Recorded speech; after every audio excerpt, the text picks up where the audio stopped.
किसान फिर सड़कों पर हैं। अचानक प्याज निर्यात पर लगी रोक से किसान गुस्से में हैं। तस्वीरें भारत की सबसे बड़ी मंडी नासिक की हैं। चांदवड़ मुंबई आगरा नेशनल हाईवे पर किसानों ने रास्ता रोको आंदोलन किया। निर्यात पर रोक के पहले तक 25 से 45 रुपए किलो भाव किसानों को मिल रहा था, जो ऐलान के बाद घटकर करीब 15 से 30 रुपए हो गया है। किसान कहते हैं कि 4 महीने पहले लगे 40% एक्सपोर्ट ड्यूटी से उनके प्याज का भाव कम हुआ और अब एक्सपोर्ट पर रोक से और करीब 40% कीमतें घट गई हैं। गवर्नमेंट ऑफ इंडिया ने किसी भी प्रकार की पूर्व सूचना न देते हुए कल ही एक फैसला लिया है कि 31 मार्च तक जो प्याज की जो निर्यात बंदी है वो लागू होगी। तो इससे आप जान सकते हैं कि किसान को बहुत बड़ा नुकसान होने वाला है। और पिछले कुछ दिनों पहले जो प्याज का जो दाम था वो 4000 से लेकर 5000 रुपए तक था।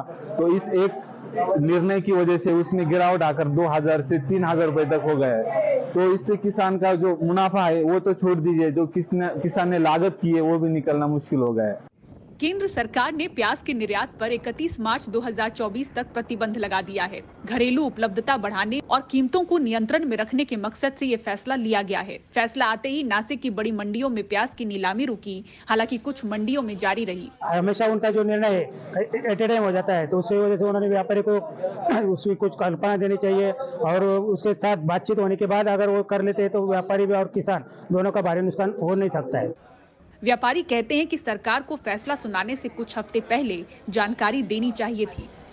हर टाइम व्यापारी लोगों ने स्ट्राइक करके कि भाई आप जो भी निर्णय लेते हैं वो आपका हक है, आप निर्णय ले सकते हैं, मगर कम से कम उनको 8 से 10 दिन का अवधि देना जरूरी है। इसमें जो लॉस होता है बहुत बड़ा, उसमें से व्यापारी किसान सब बच सकते हैं।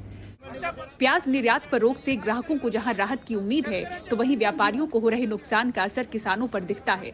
अब हल निकालने के लिए व्यापारियों की बैठकों का दौर फिर चल पड़ा है। नासिक से किशोर बेलसेरे के साथ मुंबई से पूजा भारद्वाज, एनडीटीवी इंडिया।